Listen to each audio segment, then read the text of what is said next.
Hi friends, welcome to my channel. Friends, నా వీడియోని పూర్తిగా చూడడం, లైక్ చేయడం, షేర్ చేయడం, మీ ఒపీనియన్ నా కామెంట్ రూపంలో తెలియచేయడం మర్చిపోకండి. మీరు లైక్ చేయడం, షేర్ చేయడం, కామెంట్ చేయడం వల్ల నా వీడియో మరికొంతమందికి రీచ్ అయ్యే అవకాశం ఉంటుంది.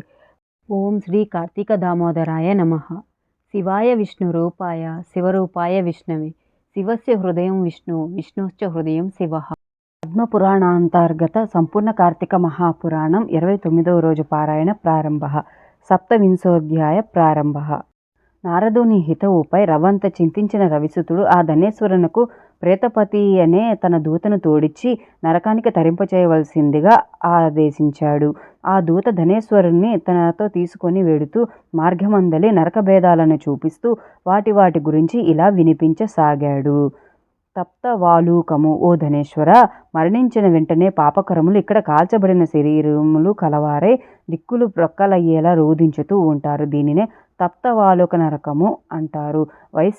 వైశ్వదేవపరులైన అతిథులను పూజించని వారు గురువులను, అగ్నిని, బ్రాహ్మణులను, గోవును, వేదవిధులను, యజమానిని కాళ్ళతో తన్నిన వారి పాదాలను మా యమదూతలు ఎలా కాల్చుతున్నారో చూడు. అంధతా మిశ్రము. ఈ నరకంలో సూదిమొనల వంటి భయంకర ముఖములు కలిగిన పురుగులు పాపాత్ముల శరీరాలను తొలచివేస్తూ ఉంటాయి. ఇది 16 రకములుగా కుక్కలు, గ్రద్దలు, కాకులు మొదలగు పక్షి జంతు సమన్వితమై ఉంటుంది. పరుల రహస్యాల్ని భేదించే పాపాత్ములందరూ ఈ నరకంలోనే దండింపబడుతూ ఉంటారు. క్రకచము అనే పేరు గల ఈ నరకం 3వది. ఇక్కడ పాపాత్ములను అడ్డంగాను, నిలువుగాను, ఏటవాలుగాను, సమూలంగాను, అంగాలుగాను రంపలతో కోస్తుంటారు. అసిపత్ర వనం.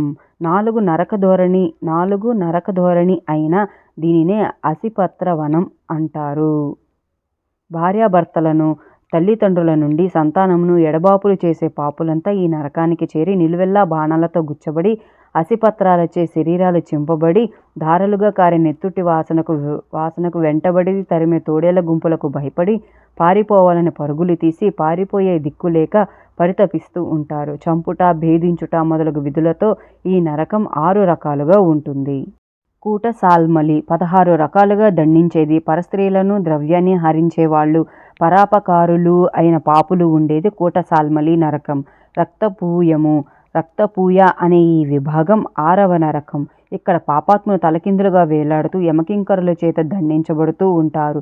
ఎవరైతే తమ కులాచార రీత్యా తినకూడని వస్తువులు తింటారో, పరులను నిందిస్తారో, చాడీలు చెబుతుంటారో వారంతా ఈ నరకంలోనే ఉంటారు. కుంభీపాకము. మొట్టమొదటి నీకు విధించబడినది ఘోరాతి ఘోరమైనది, నరకాల అన్నింటిలోకి నికృష్టమైనది అయినది ఈ కుంభీపాకమే. 7వ నరకం. దుష్ట ద్రవ్యములు, దుర్భరాగ్ని కీలలు, దుర్గంధాలతో కూడి ఉంటుంది. రౌరవము. నరకాలలో 8వదైన ఈ రౌరవం దీర్ఘకాలికమని తెలుసుకో. ఇందులో పడిన వారు కొన్ని వేల సంవత్సరముల దాకా బయటపడలేదు. ధనేశ్వర, మన ప్రమేయం లేకుండా మనకు అంటిన పాపాన్ని శుష్కమని, మనమై చేసుకున్న పాపాన్ని ఆర్ద్రమని అంటారు. ఈ 2 రకాల పాపాలు కలిపి 7 విధాలుగా ఉన్నాయి. 1 అపకీర్ణం, పాంక్తేయం, మలినీకరణం, జాతిభ్రంశం, ఉపవీతకం, అతిపాతకం, మహాపాతకం. ఈ పరిదృశ్యమానులైన నరుల చేత ఉపరి 7 రకాల నరకాలు వరుసగా అనుభవించబడుతూ ఉన్నాయి. కానీ నువ్వు కార్తీక వ్రతస్థులైన వారి సాంగత్యం ద్వారా పొందిన అమిత పుణ్యం కలిగిన వాడు కావడం వలన ఈ నరకాలను కేవలం దర్శన మాత్రంగానే తరించగలిగావు. పై విధంగా చెబుతూ యమదూత అయిన ప్రేతాధిపతి అతడిని యక్షలోకానికి చేర్చాడు. అక్కడ అతడు యక్షరూపుడే కుబేరునకు ఆప్తుడే ధనయక్షుడనే పేరును పొందాడు. విశ్వామిత్రుడు అయోధ్యలో ఏర్పరిచిన ధనయక్ష తీర్థం ఇతని పేరు మీదనే సుమా. అందువలన సత్యభామ, పాపహరిణి, శోకనాశిని అయిన ఈ కార్తీక వ్రత ప్రభావం వలన మానవులు తప్పనిసరిగా మోక్షాన్ని పొందగలరు అనడం ఏ మాత్రం అతిశయోక్తి లేదు అని సత్యభామకు చెప్పినవాడే శ్రీకృష్ణుడు సాయం సంధ్యానుష్ఠానార్థమై స్వీయ గృహానికి వెళ్ళాడని సూతుడు ఋషులకు ప్రవచించాడు. సప్తవింశోధ్యాయ సమాప్త. 27వ అధ్యాయం సమాప్తము. అష్టావింశోధ్యాయము. సూత ఉవాచ. ఈ కార్తీక మాసము పాపనాశిని, విష్ణువుకు ప్రియకరి, వ్రతస్థులకు భుక్తి ముక్తిదాయిని అయి ఉంది. కల్పోక్త విధిగా ముందుగా విష్ణు జాగరణము, ప్రాతస్నానము, తులసి సేవ, ఉద్యానవనం, దీపదానం అనే ఈ 5 కూడా కార్తీక మాసంలో ఆచరించిన వారు ఇహాన భుక్తిని పొందుతున్నారు.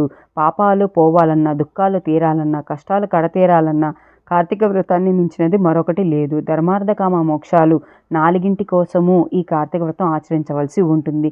కష్టములలో ఉన్నవాడైనను, దుర్గారణ్య గతుడైనను, రోగి అయినా సరే విడవకుండా ఈ వ్రతాన్ని పాటించాలి. ఎటువంటి ఇబ్బందులు కలిగినా సరే వ్రతమును మానకుండా శివాలయంలోనూ విష్ణు ఆలయంలోనూ హరిజాగారాన్ని ఆచరించాలి.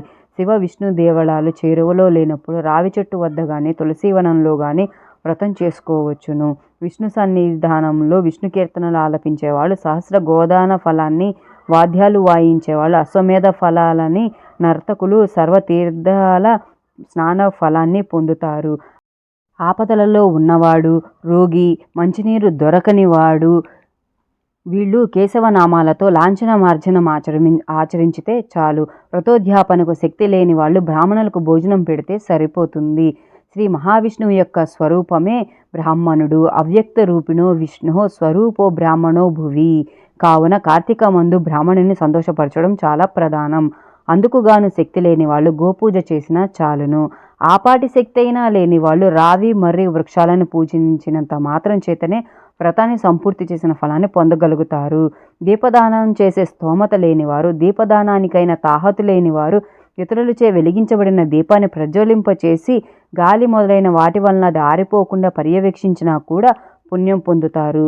పూజకి తులసి అందుబాటులో లేనివారు తులసికి బదులు విష్ణు భక్తుడైన బ్రాహ్మణుని పూజించాలి. సూతుడు చెప్పింది విని ఇతర వృక్షములన్నిటికంటే కూడా రావి మరియు వృక్షాలు మాత్రమే గోబ్రాహ్మణ తుల్య పవిత్రతని ఎలా పొందాయి అని అడిగాడు సూతుడు. పూర్వం ఒకసారి పార్వతీ పరమేశ్వరులు మహాసురత భోగంలో ఉండగా కార్యాంతరం వలన దేవతలు అగ్ని కలిసి బ్రాహ్మణ వేషధారులై వెళ్ళి ఆ సంభోగానికి అంతరాయం కలిగించారు. అందుకు కినిసిన పార్వతీదేవి సృష్టిలోని క్రిమికీటకాదులు సహితం సురతములోనే సుఖపడుతూ ఉన్నాయి. అటువంటిది మీరు మా దంపతుల సంభోగ సుఖాన్ని చెడగొట్టారు. నాకు సురత సుఖభ్రంశాన్ని పాటించిన మీరు చెట్లై పడి ఉండండి అని శపించింది. తత్కారణంగా దేవతలంతా వృక్షాలుగా పరిణమించవలసి వచ్చింది. ఆ పరిణామంలోనే బ్రహ్మ పాలాస వృక్షంగాను, విష్ణువు అశ్వత్థ వృక్షంగాను, శివుడు వటముగాను మారారు. బ్రహ్మకు పూజార్హత లేదు. జగదేక పూజనీయులైన శివకేశవ రూపాలు గనుకనే రావి మర్రి వృక్షాలకు అంతటి పవిత్రత కలిగింది. వీటిలో రావి చెట్టు శని దృష్టికి సంబంధితమైన కారణంగా శనివారం నాడు మాత్రమే పూజనీయమైనది.